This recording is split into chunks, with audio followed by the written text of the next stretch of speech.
El título del mensaje de hoy es La última batalla.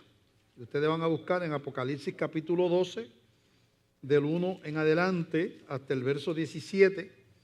Vamos a leer sobre la última batalla. Antes de leer, van a verlo también ahí, ¿verdad? No sé si eso usualmente lo suben, pero lo pueden. Yo no sé si los de la televisión no tienen problema que lo suban. Que lo suban. Dice lo de la televisión que suban ese lado y dejen aquel. La última batalla. La última batalla. ¿Sabes que cuando las guerras llegan a lo que se llama la última batalla, o es la batalla decisiva, pues es la batalla más cruenta siempre? Es donde o tú desapareces, o eres derrotado, o tú vences, ¿verdad? Y tú tiras todo lo que tú tienes. Todo lo que tú tienes. Esa última batalla en la Segunda Guerra Mundial, por ejemplo, Alemania llegó a una desesperación tan grande porque venían los ejércitos aliados de acá del sur, de acá subiendo de Francia para arriba, y venían los ejércitos rusos bajando, y entonces Alemania estaba en el medio. Ya no le quedaban muchos varones porque habían muerto especialmente en la guerra contra los rusos, por cientos y cientos de miles de soldados. Perdieron millones de hombres. Y entonces empezaron inclusive a mandar niños. Yo no sé si han visto documentales de cuando se rindieron los últimos alemanes. Había muchachitos de 11, 12 años llorando, vestidos de militar, llorando y aterrorizados, rodeados de soldados americanos y rusos, llorando, ¿verdad? Temblando, porque eran niños. Pero Alemania estaba desesperada, dirigida porque eso pasa, ¿verdad? Se le entregó a un loco los destinos de un país y los llevó a esa situación. La última batalla siempre es una batalla feroz. Y cuando nosotros hablamos de última batalla aquí, pues estamos diciendo que estamos en un momento duro de batalla, ¿verdad? Porque estamos en esa última batalla. Dice así Apocalipsis 12, del 1 al 17, nos ponemos de pie para leer. Dice: apareció en el cielo una gran señal, una mujer vestida del sol, con la luna debajo de sus pies y sobre su cabeza una corona de 12 estrellas. Y estando encinta, clamaba con dolores de parto en la angustia del alumbramiento. También apareció otra señal en el cielo. He aquí un gran dragón escarlata que tenía 7 cabezas y 10 cuernos, y en sus cabezas 7 diademas.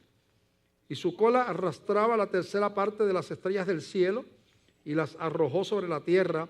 Y el dragón se paró frente a la mujer que estaba para dar a luz, a fin de devorar a su hijo tan pronto como naciese.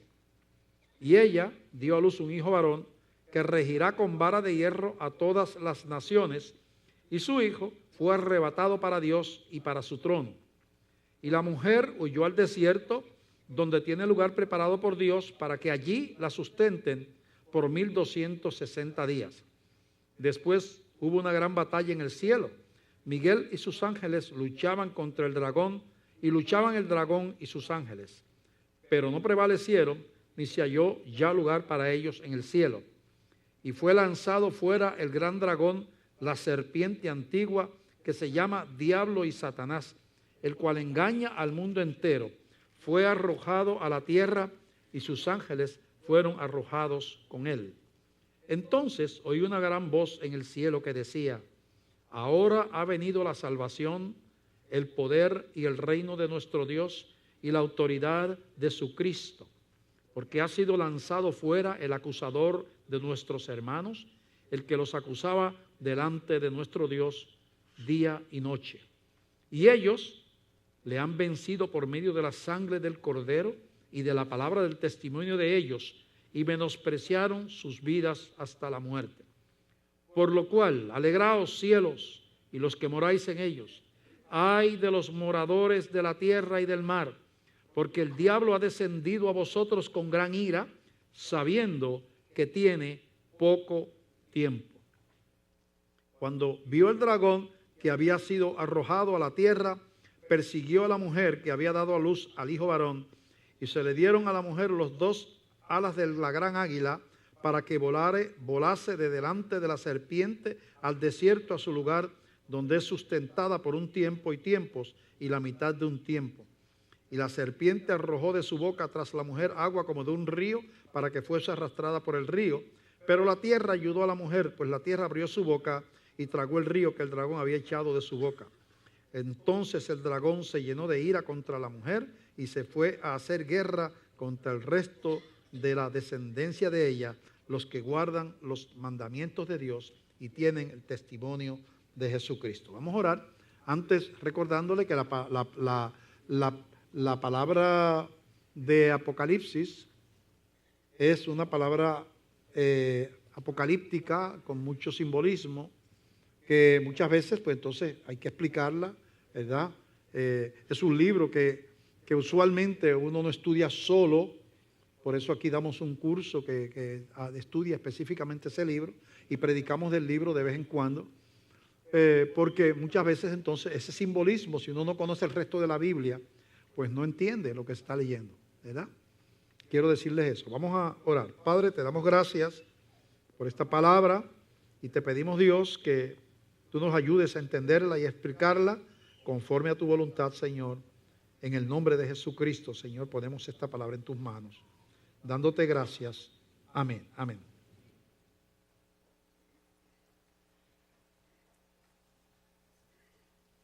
Bueno, dice aquí que Satanás, hablando de Satanás como el dragón, la serpiente, tiene diferentes nombres, viene a perseguir en este tiempo final a la simiente de la mujer. Simiente de la mujer. La palabra simiente es descendencia. Descendencia. Quiere decir semilla también, porque la semilla es la descendencia de los árboles, ¿verdad? Y la semilla, descendencia, son las próximas generaciones, se le llaman la simiente, ¿verdad? Así que usted es simiente de su bisabuelo, de su tatarabuelo, ¿verdad? De su papá, de su mamá, de esa simiente viene usted. Y pues cuando está hablando de la simiente, está hablando de descendencia. Y hay simiente, en la Biblia hay 2 simientes. La simiente carnal, en cuanto a que por ser seres biológicos descendemos todos de la primera creación, todo el mundo, ¿verdad? Nos hemos diversificado en familia, pero si usted fuera para atrás, iba a llegar a la primera creación, eventualmente, ¿verdad? Así que en ese sentido, todos somos simiente, pero en el sentido espiritual hay simiente de Dios y simiente que no es de Dios. La simiente espiritual y la simiente que no es simiente espiritual, ¿verdad? Y en ese caso, no todos los humanos son simiente espiritual de Dios. Todos somos simiente biológica de Dios, porque estamos vivos, porque estamos aquí. Somos una realidad, existimos.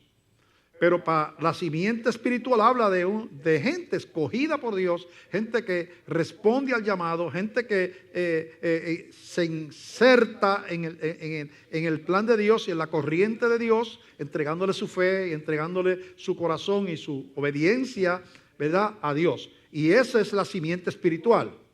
Así que si usted es cristiano, usted es simiente doble, es simiente biológica, porque usted viene de la primera creación, viene de la descendencia, y además es simiente espiritual, porque usted le entregó su vida a Cristo y usted se incluyó en la familia de Dios. Solamente los que son de la familia de Dios son simiente espiritual.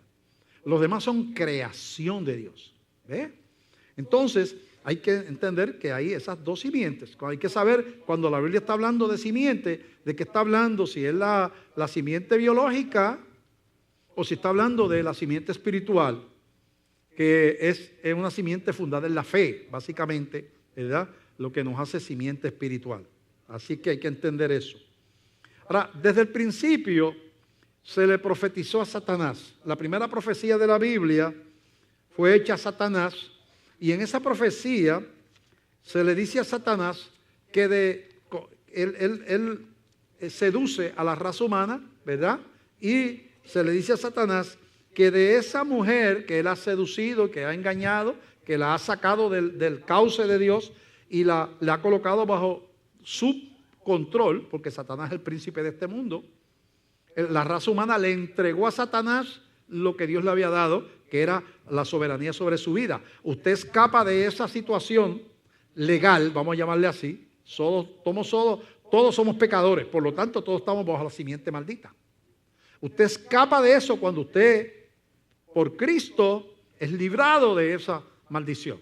Si usted no se libra de la maldición del pecado, usted está bajo la potestad del príncipe de las tinieblas. Eso es a todo el mundo, sea buena gente, sea un buen ciudadano, sea una persona responsable, un buen padre. Si no se convierte a Cristo, él tiene su ciudadanía. La ciudadanía de Cristo solamente es para los que tienen lo que llama la Biblia nuevo nacimiento espiritual.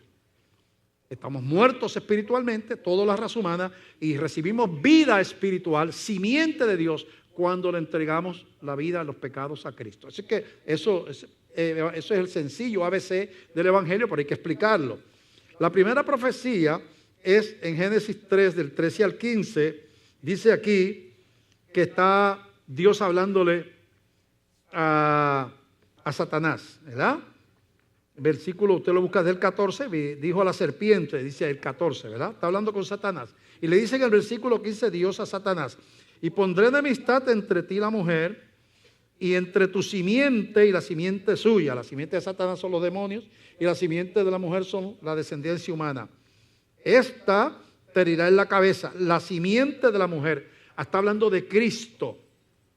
Ya se está profetizando que de esa mujer eventualmente iba a venir uno que iba a herir a Satanás en la cabeza, que le iba un golpe de muerte. Los golpes en la cabeza, el golpe de muerte, ¿verdad? Dice, tú ves que tú has seducido a esta mujer, pero de la simiente de ella va a venir alguien que te va a derrotar a ti. Y estaba profetizando a Cristo ya, el principio de la Biblia, ¿verdad?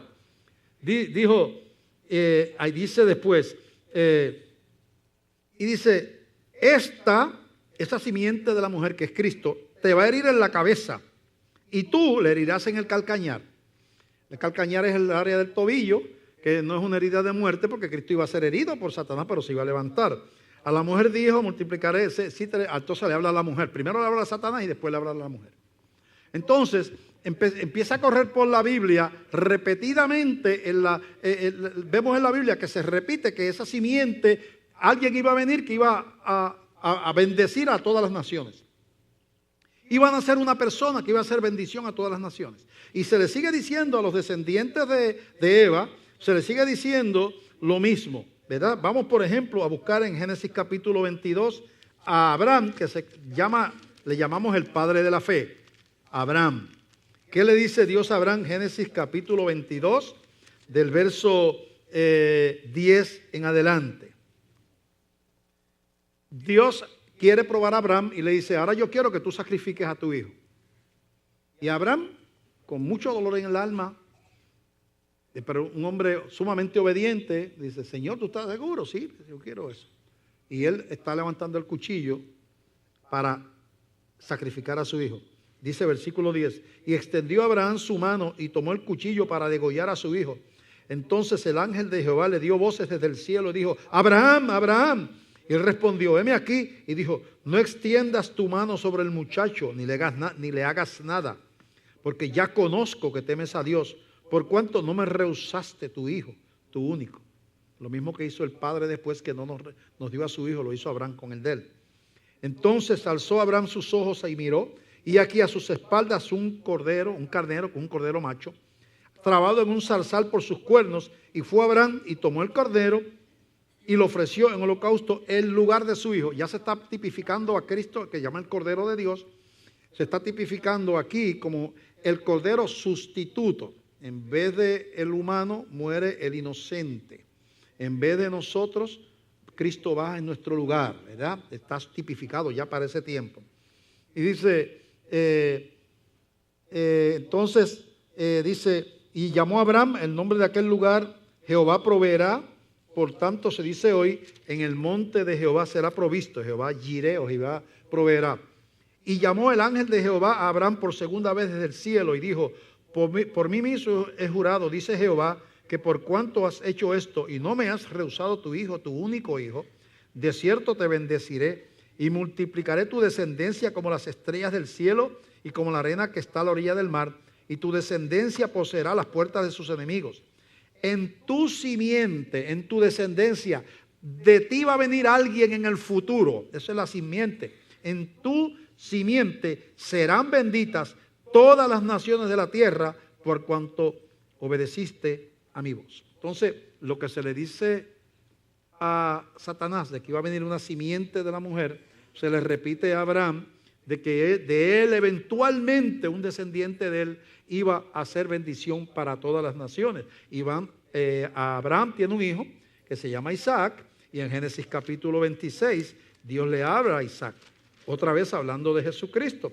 Génesis 26 del 1 al 4 dice: después hubo hambre en la tierra, además de la primera hambre que hubo en los días de Abraham, y se fue Isaac a Abimelech, rey de los filisteos, en Gerar. Y se le apareció Jehová y le dijo: no desciendas a Egipto, habita en la tierra que yo te diré, y habita como forastero en esta tierra, y estaré contigo, y te bendeciré, porque a ti y a tu descendencia, que es lo mismo que simiente, daré todas estas tierras, y confirmaré el juramento que hice a Abraham tu padre. Multiplicaré tu descendencia como las estrellas del cielo, y daré a tu descendencia todas estas tierras, y todas las naciones de la tierra serán benditas en tu simiente. No usted nada más, sino el mundo entero. Está hablando otra vez de Jesucristo. Una y otra vez se está profetizando que iba a venir alguien que iba a ser bendición a todas las naciones. Después Isaac tiene un hijo que se llama Jacob.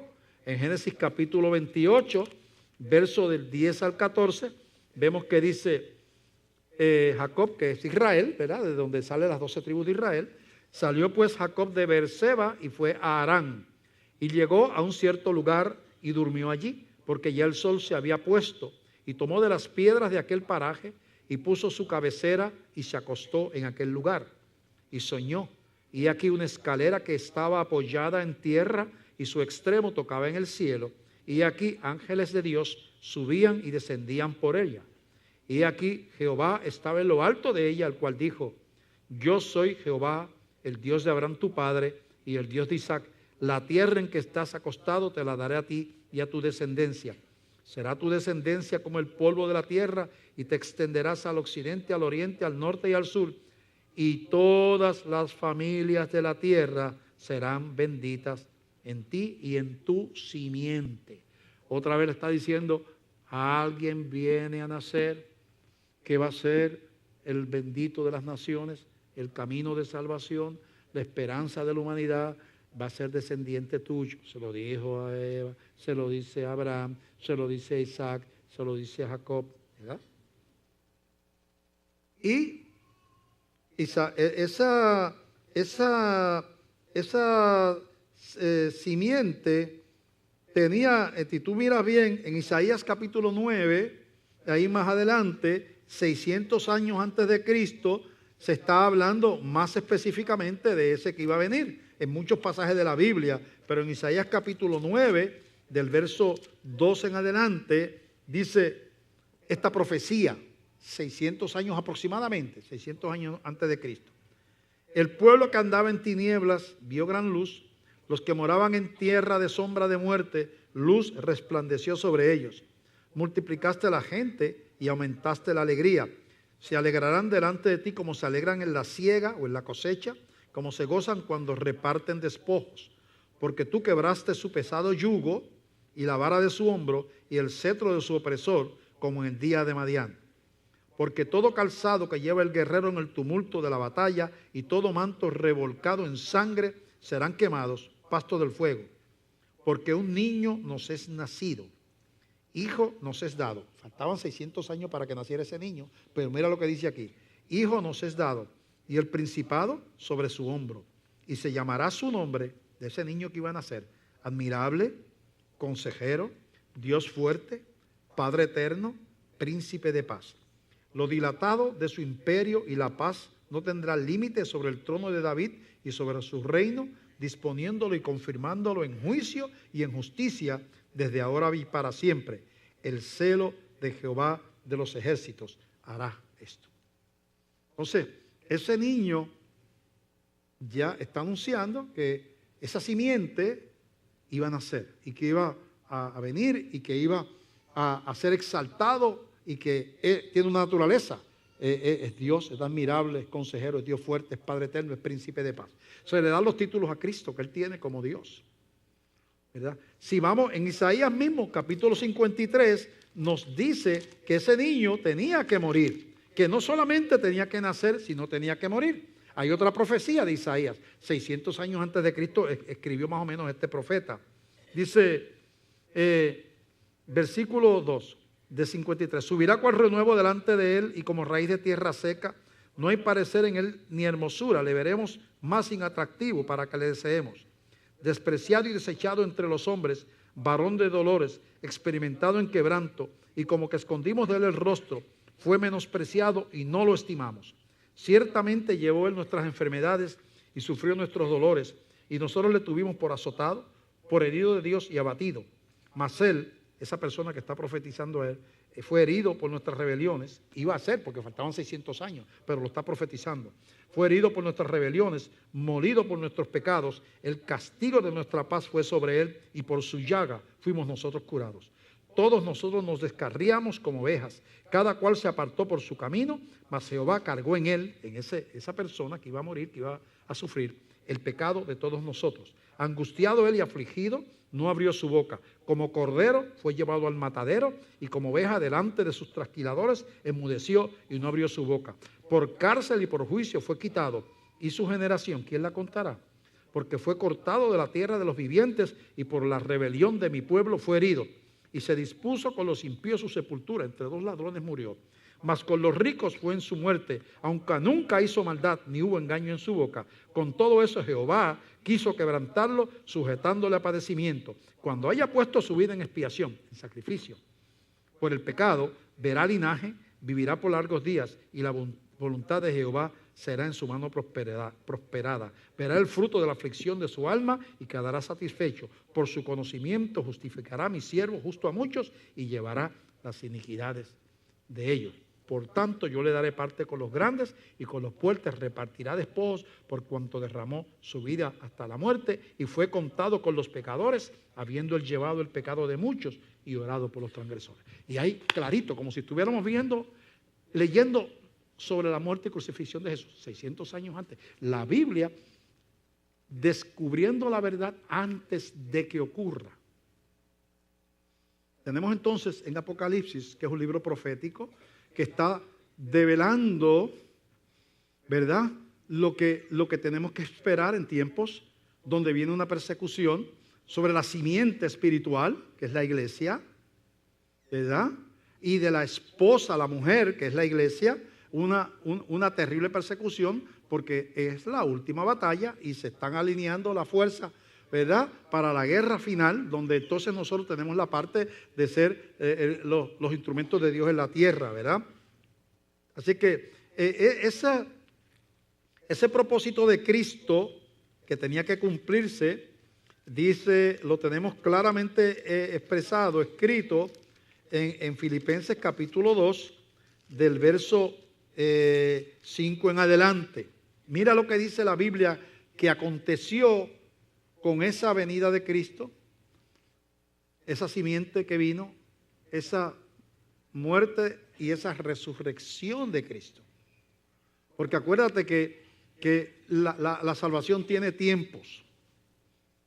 Primero fue profetizada, pero todavía no había venido. Y la humanidad tuvo que esperar el tiempo de Dios. ¿Verdad? En el tiempo de Dios preciso vino Jesús al mundo. Cumplió la venida. Empezó una etapa de salvación, su venida. Pero él tenía que morir. Ocurre una segunda etapa necesaria de la muerte. Él tenía que pagar nuestra culpa. Eso era necesario, era parte de lo que era imprescindible. Ocurre la muerte. Todavía la iglesia por eso no puede recibir salvación, porque la muerte tenía que ser vencida. 3 días después ocurre la resurrección. Se están cumpliendo etapas de salvación. más o menos 50 días después de la Pascua, Jesucristo le dice a los discípulos que esperen que venga el Espíritu Santo sobre ellos, y ese día viene por primera vez el Espíritu Santo sobre la iglesia y comienza la iglesia ese día de Pentecostés. Pero todavía el diablo sigue haciéndole idea. Después vinieron siglos y todavía siglos y siglos y siglos y siglos, llevamos 20 siglos de persecución ¿verdad? Y entonces la iglesia sigue caminando, se sigue llenando la casa de Dios con la predicación, pero todavía el diablo anda suelto. Todavía él es príncipe de este mundo. Todavía, ¿verdad? Pues él puede luchar en contra de la iglesia. Está hablando de etapas. Falta todavía otras etapas más. Que tienen que cuando miramos la salvación en la eternidad, falta, por ejemplo, la etapa de esta lucha final, de la gran tribulación, mucho sufrimiento que viene, un enfrentamiento terrible contra el mal de parte de la iglesia, donde vamos a ser probados en nuestra fe, ¿verdad? Y entonces, después de eso, viene el levantamiento de la iglesia. En algún momento viene el levantamiento de la iglesia y viene la destrucción de Satanás, y ya será apresado y ya no habrá más lucha satánica ni nada, porque habrá terminado todo el proceso completo y ya estaremos la iglesia completa en gloria con el Señor. Ya eso es la etapa final del plan completo. Claro, ya por fe, eso es mío. O sea, yo no vivo en el cielo, pero yo tengo una morada allí. O sea, la dimensión de la fe y la dimensión de la relación con Dios es que yo no soy menos hijo de Dios ahora de lo que yo voy a hacer cuando estemos toda la iglesia allá y se acabe haya la destrucción. La Biblia habla de la destrucción de la tierra, que los elementos ardiendo serán quemados y todo será deshecho. Dice la Biblia. Pero yo no soy menos hijo de Dios ahora. Lo que pasa es que yo estoy en la etapa de mi vida terrenal. Llegaré a la etapa donde con los demás redimidos de toda la historia, yo estaré delante del trono de Dios alabando al Señor por una eternidad. O si es que nos morimos antes, nos vamos con Él. Pero hay etapas que tienen que cumplirse en la vida terrenal de nosotros. Los discípulos cristianos tuvieron que pasar por la persecución. Jesucristo tuvo que pasar por la cruz. Todavía estamos viviendo momentos duros. Y eso es parte del peregrinar de la iglesia por este mundo. En Filipenses capítulo 2, del 5 en adelante, habla de ese proceso en Cristo. Dice, haya pues en vosotros este sentir que hubo también en Cristo Jesús. ¿Cuál fue? Dice, preparen su mente para que hagan lo mismo que Cristo. Ese versículo 5 quiere decir, ustedes también tienen un ministerio igual que Jesús. Y dice, ¿qué hizo Jesús? El cual siendo en forma de Dios, no estimó el ser igual a Dios como cosa que aferrarse. Jesús se negó a sí mismo, tomando forma de siervo. Tuvo que descender, ¿verdad? No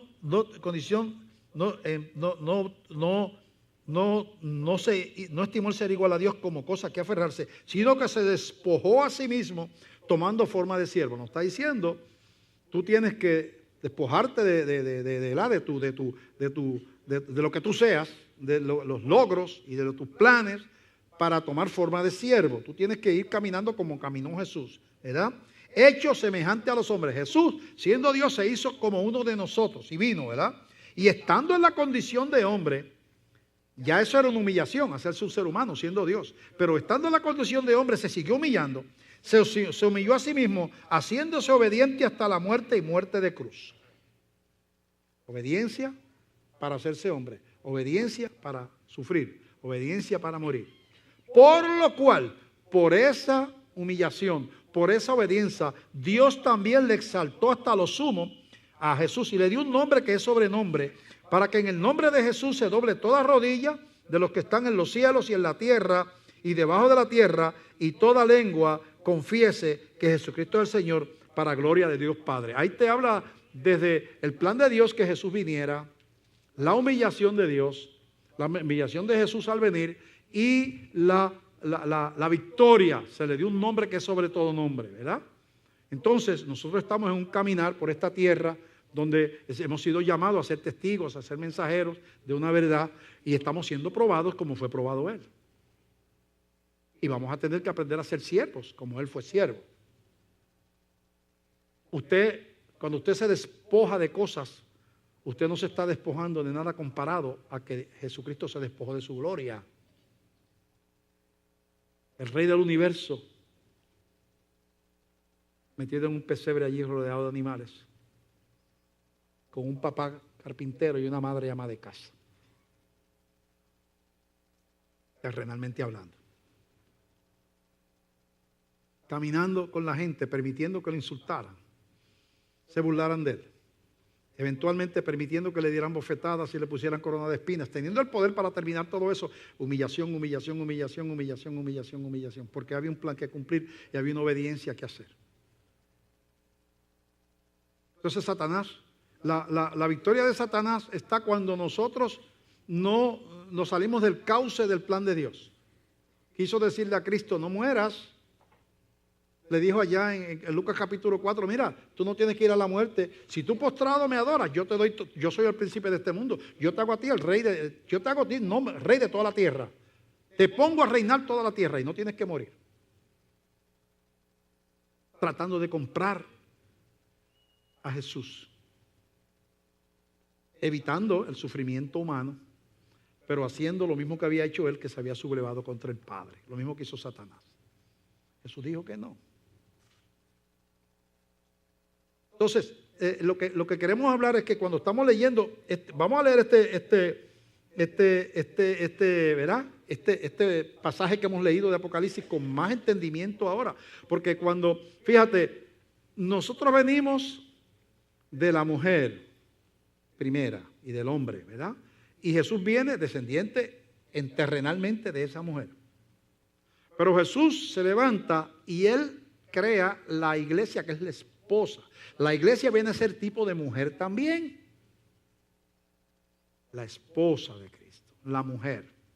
Cuando hablamos de mujer, entonces nos podemos referir en un sentido a la mujer primera, pero también nos podemos referir como la mujer a la esposa, a la iglesia. Y hay algo bien extraño, porque es que la mujer en su descendencia dio a luz a Jesús, ¿verdad?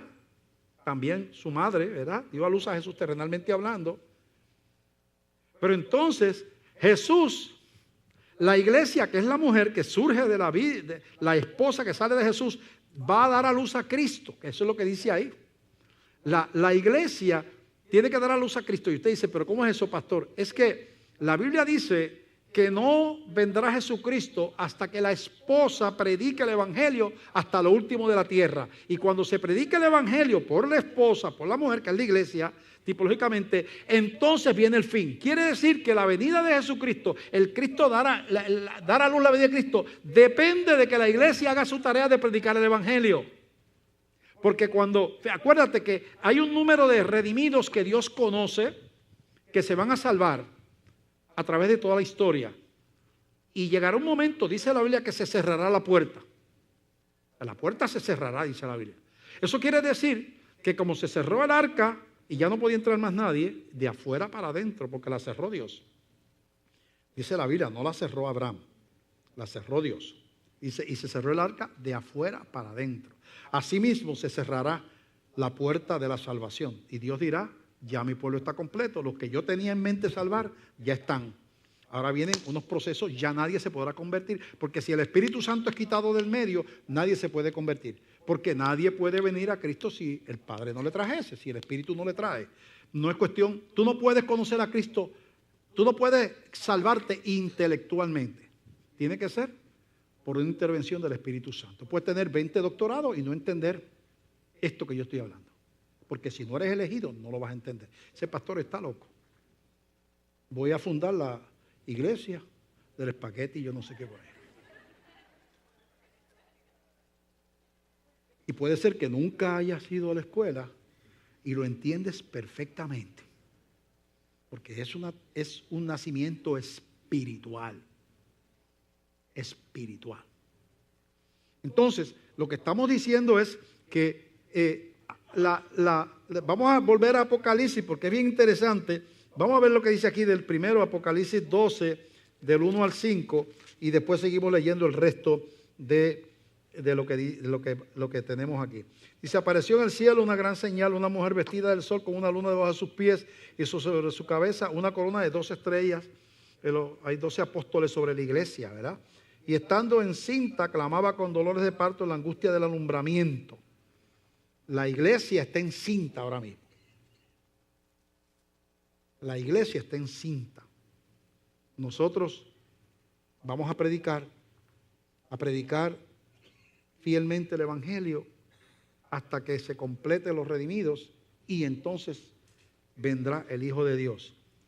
También apareció otra señal en el cielo, aquí un gran dragón escarlata que tenía 7 cabezas, está hablando de Satanás, y su cola arrastraba la tercera parte de la estrella del cielo. La estrella del cielo alegóricamente son los demonios, los ángeles, la estrella se usa como ángeles. Una tercera parte de los ángeles se fue con Satanás y son sus demonios, y las arrojó sobre la tierra. Usted ve ese caos que hay, es que hay un avivamiento satánico. Se mandó todo lo que tenía, porque en la última batalla usted manda todo lo que tiene. La arrojó sobre la tierra y dice aquí, y la tercera parte de la estrella del cielo y la arrojó sobre la tierra, y el dragón se paró frente a la mujer que estaba para dar a luz a fin de devorar a su hijo tan pronto como naciese. Y ella dio a un hijo varón que regirá con vara de hierro a todas las naciones, y su hijo fue arrebatado para Dios y para su trono. Él está hablando ya del nacimiento de Cristo, que Cristo fue levantado. Y la mujer huyó al desierto, donde tiene lugar preparado por Dios para que allí la sustente. Esa mujer que dio al hijo que fue levantado, huye al desierto. O sea, el desierto en la Biblia, Canaán, el desierto en Éxodo y en la Biblia representa que el lugar de peregrinación para llegar a la tierra prometida. El tiempo que tú tienes de prueba antes de entrar a la tierra prometida. Y la iglesia fue puesta en el desierto. Estamos caminando por el desierto. Camino a la tierra prometida, celestial, ya no allá en Canaán, sino la tierra celestial. Quiere decir que está hablando aquí de una batalla donde se está soltando de parte de Satanás todo lo que tiene, y la iglesia tiene delante de sí una tremenda oportunidad y al mismo tiempo una tremenda encomienda de ir y predicar y que se siga llenando la casa de Dios, porque cada vez que se convierte la gente se acerca el regreso de Cristo, ¿verdad? Y eso lo vamos a probar con versículos que más adelante vamos a leer. Vamos a buscar en Mateo 24 para compaginar eso que estamos diciendo. Mateo 24 del 13 en adelante. Está Jesucristo dando una profecía de los últimos tiempos, del tiempo de Apocalipsis. Dice que estando Jesús sentado en el monte de los olivos, los discípulos se le acercaron aparte diciendo: dinos cuándo serán estas cosas y qué señal habrá de tu venida. Acuérdate que ya él estaba allí, no estaban hablando de la primera venida, estaban hablando de otra. Y del fin del mundo. ¿Cuándo? ¿Qué va a haber? ¿Qué señales? Respondió Jesús, le dijo: mirad que nadie os engañe, porque vendrán muchos en mi nombre diciendo: yo soy el Cristo, y a muchos se engañarán. Teníamos uno aquí de Ponce que decía eso. Y oiréis de guerras y rumores de guerras. Mirad que no os turbéis, porque es necesario que todo esto acontezca, pero aún no es el fin. Acuérdate que cuando eso le pregunta a los discípulos, faltaba mucho todavía porque llegaran los tiempos del fin, porque estaba comenzando, todavía ni siquiera Jesucristo había muerto. Porque se levantará, ahora empieza a dar características del tiempo del fin. Se levantará nación contra nación y reino contra reino, y habrá pestes y hambres y terremotos en diferentes lugares. Se va a alterar el clima, van a haber epidemias. Va a ver la gente, en otro lugar dice, la gente estará confundida por el bramido del mar, las aguas profetiza que van a subir, en otro lugar habla que haber quemaduras, quizás mucho cáncer de la piel, no sé si que se destrucción de la capa de ozono, pero habla de cosas que están pasando en este momento. Y todo esto será principio de dolores. Va a pasar, pero no es el final. Entonces os entregarán a tribulación y os matarán y seréis aborrecidos de toda la gente por causa de mi nombre. Eso ya está pasando en muchos lugares del mundo y ya está llegando a América acá. Ya estamos viendo cuánta hostilidad hay en Estados Unidos y Puerto Rico en contra de la iglesia, cosa que no se esperaba hace 10 o 15 años atrás apenas. Muchos tropezarán entonces y se entregarán unos a otros. Está hablando de desenfreno sexual. Entregarse ahí implica desenfreno sexual. Y unos a otros se aborrecerán, mucho odio entre gente, hijo contra padre, padre contra hijo, mucho odio. Y muchos falsos profetas se levantarán y engañarán a muchos, los del espagueti y los de los otros demás que se están levantando por ahí, ¿verdad? Y por haberse multiplicado la maldad, el amor de muchos se enfriará. Mucha gente claudicará. Hay tanta maldad y tanta maldad y tanta maldad que la gente dice, ¿y dónde está Dios? Parece que Dios no existe porque mira que a veces en la propia vida de uno llega el caos, entonces la gente que no tiene la fe bien cimentada y que sabe que es necesario las pruebas, dice Dios no está, Dios no existe, ¿verdad? Y se enfrían. Mas el que persevere hasta el fin, este será salvo. Y mira esto. Y será predicado este evangelio del reino en todo el mundo para testimonio a todas las naciones, y entonces vendrá el fin. Escucha eso. Será predicado el evangelio a todas las naciones, y entonces, ¿quién predica el evangelio ahora? La iglesia. Así que el fin viene cuando nosotros los cristianos nos tiremos al mundo entero, a las naciones, no solamente donde usted vive, a terminar de descubrir, porque nosotros no sabemos quiénes son, los escogidos o los elegidos de Dios en todo lugar. Y que la casa, el edificio de Dios que describe en Efesios, que comienza con Jesucristo como fundamento, los apóstoles y los profetas, y va creciendo siglo por siglo, dice como un edificio, hasta que el Señor ponga la última piedrita, el último cristiano que se convierta. Puede ser que lo hagan muchos simultáneamente, ¿verdad? Pero esa última persona no puede ser un chino, un puertorriqueño, un alemán, un ruso, un africano. Cuando se termine esa que él llama su iglesia, la puerta se cierra. Entonces vienen el fin. Entonces viene la destrucción total. En algún momento la iglesia se levanta y se va con el Señor. Pero la mujer, es la iglesia, propicia el nacimiento o el regreso de Cristo predicando el evangelio. Satanás sabe que cada vez que ve la iglesia, Satanás ve lo que está pasando en esos países. Eso a él le da una señal, dice, se me está acabando el tiempo.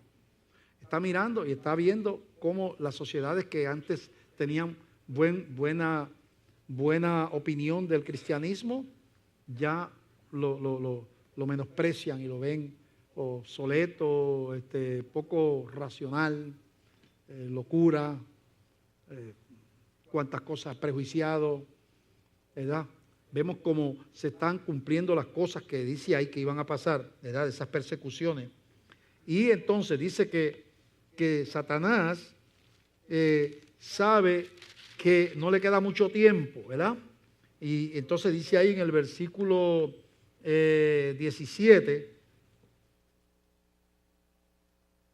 no lo dice ahí.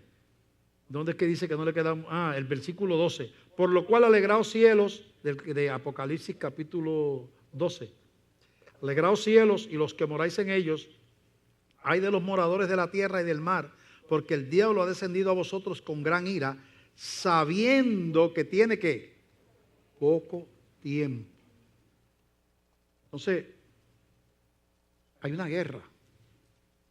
Mucho de lo que nosotros vemos con los ojos carnales, hay que verlo con los ojos espirituales. Hay potestades metidas en esa legislatura, hay potestades metidas en los gobiernos, hay potestades de Satanás trabajando con el Tribunal Supremo de los Estados Unidos, hay potestades trabajando con el presidente de los Estados Unidos, hay potestades enviadas por Satanás que están controlando mentes, están controlando gobiernos, están controlando instituciones, están controlando instituciones educativas, están controlando la academia, están controlando sociedades científicas, están controlando sistemas económicos monetarios, está distribuyendo sus potestades por todas partes.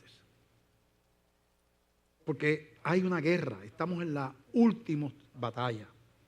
La iglesia, entonces, dice la Biblia, que cuando lleguen esos momentos, nosotros alegraos, dice ahí, alegraos, porque queda poco tiempo, ¿verdad? Entonces, si uno ve la crisis, si uno ve la persecución, uno dice, bueno, se decepciona, pero si uno ve, esto demuestra que Cristo viene pronto, esto demuestra que esto se está acabando, esto demuestra que ya mismo está por ahí. Hay un tiempo de padecer, sí, no sabemos 1, 5, 10, 20 años, no sabemos cuánto.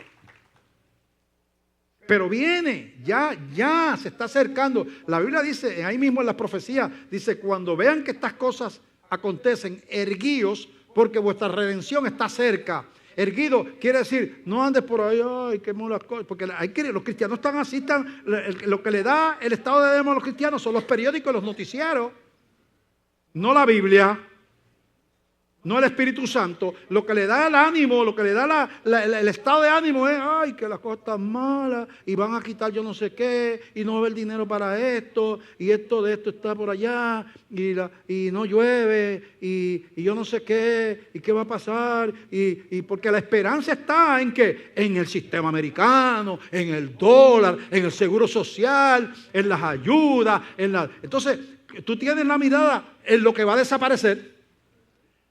Te digo, para que te termine de desilusionar, el sistema económico mundial tiene que desintegrarse para que se levante un gobierno mundial del anticristo.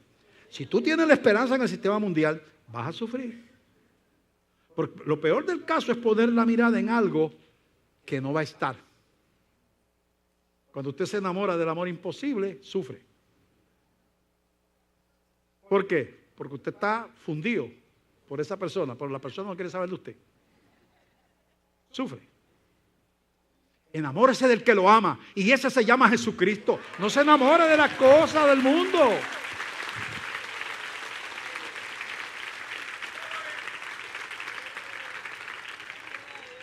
Del que le probó su amor.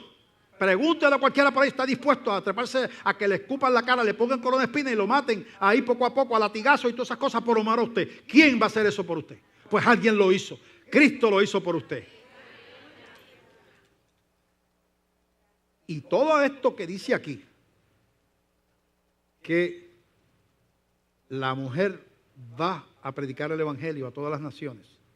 Por eso esta iglesia, gracias a Dios, estamos tan conscientes de lo que es la obra misionera y el propósito de Dios, que cuando estaba se le apareció a los discípulos resucitado, sus últimas palabras siempre tenían que ver con ser testigo y predicar el evangelio hasta lo último de la tierra. No hablo de otra cosa, porque eso es el centro de Dios. Fue morir por la salvación de las almas.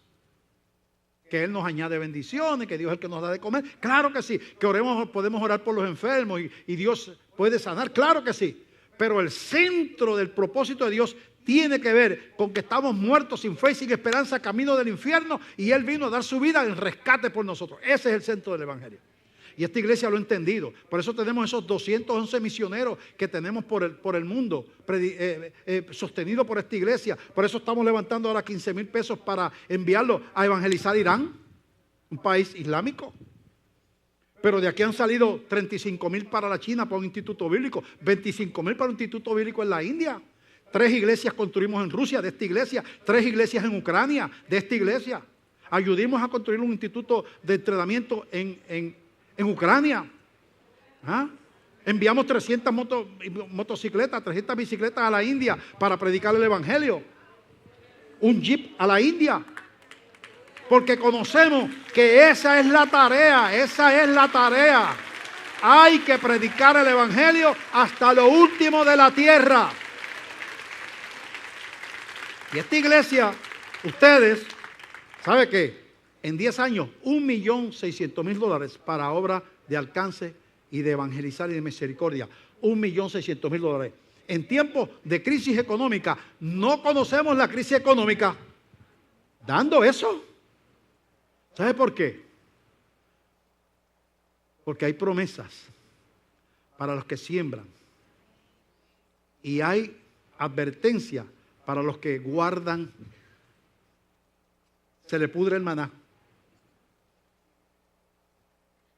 Y Dios le dice, ¿dónde está lo que yo te di? Señor, lo guardé porque dice, quítalo y dáselo al que tiene más. Esa es la parábola de los talentos. Quítaselo a ese que lo guardó porque era inseguro, porque pensaba que la iglesia se iba a caer, si daba para misiones y no iba a dar. Quítaselo y dáselo a la iglesia bautista de Glenview, porque ellos van a invertir en mi reino. Y nosotros no tenemos, esta iglesia no tiene problemas económicos. No debemos nada, todo está saldo aquí. Y ese principio es que tenemos hasta gente en el Amazonas, nosotros tenemos misioneros metidos en la selva, esta iglesia, predicando a las tribus que nadie sabe que existen, las localizan, a veces una nación es 40 personas que viven en medio del Amazonas y que nadie sabe que existen, tienen un lenguaje propio, es una nación, una cultura. Y allí llega uno de nuestros misioneros que sale de la iglesia del hermano Hawkins allá en Perú, que es la iglesia que los lleva. Nosotros enviamos recursos para que no estamos metidos en la selva, pero damos los recursos para que otro vaya. Y esos hermanos salen, localizan esa tribu. ¿Sabe qué tienen que hacer? Hacer amistad con ellos. Gracias a Dios por la lluvia. Aleluya. Hacer amistad con ellos. Vivir con ellos, pasar necesidades con ellos, aprender el idioma de ellos, para buscar la manera de poderles predicar utilizando las palabras del idioma de ellos, el Evangelio de Cristo, y hacerlos cristianos allí en medio de la selva. Pues allá está la iglesia de Glenview metida también. Por eso, en medio de este revolú que nos ha tocado vivir, donde uno mira las personas que tienen la dirección de las naciones y uno que tiene una visión espiritual dice, están ciegos, miopes. Uno ve a Cristo sentado en su trono, exaltado hasta lo sumo. Y uno dice, tú ves toda esa guapería, tú ves que Satanás está sacando pecho y por ahí virando al revés, destruyendo la familia. Y tú ves esos líderes políticos y todo eso, retando todo. Algún día toda rodilla se doblará delante de Jesucristo. Lo dice la Biblia. Aunque no quieras. Claro, no será para salvación. No será para salvación. Si no le entregas tu vida a Cristo. Pero doblarás las rodillas. Si no la doblas, un ángel va a hacer así y te las va a enterrar en el piso así para que las dobles. Gloria a Dios. Acuérdate de una persona aquí que todavía no le ha entregado su vida a Cristo y quiere ser parte de este tiempo fuerte de prueba, pero quiere ser parte del ejército de Dios. Quiere que su nombre sea escrito en el libro de la vida. Quiere tener la promesa de la vida eterna, el perdón de sus pecados, la salvación de su alma. Quiere entregar sus pecados y su vida a Dios. Si hay alguien aquí que quiere tomar esa decisión, yo le voy a pedir que usted levante la mano allí donde está. Cristo le amó y dio su vida por usted. Ahora usted expresa su convicción entregándole su vida a Él. Alguien toma esa decisión en el día de hoy, levantando su mano. Dios bendiga a ese caballero que está ahí. ¿Quién salva? A su nombre. ¿Alguien más? Allí donde está. Con su mano le dice al Señor, Señor, aquí está mi vida. Te entrego mi corazón, Señor. Alguien más. Alguien más. Llamo una vez más. Hay alguien que Dios le ha hablado.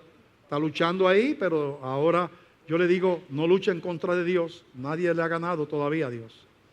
Déjese caer en sus brazos. Ese es ganar. Alguien le entrega la vida a Cristo públicamente como manda la Biblia. Alguien más. Terminamos. Vamos a pedirle al caballero que pase por acá, vamos a orar por él. Pero yo quiero que ustedes se pongan con él.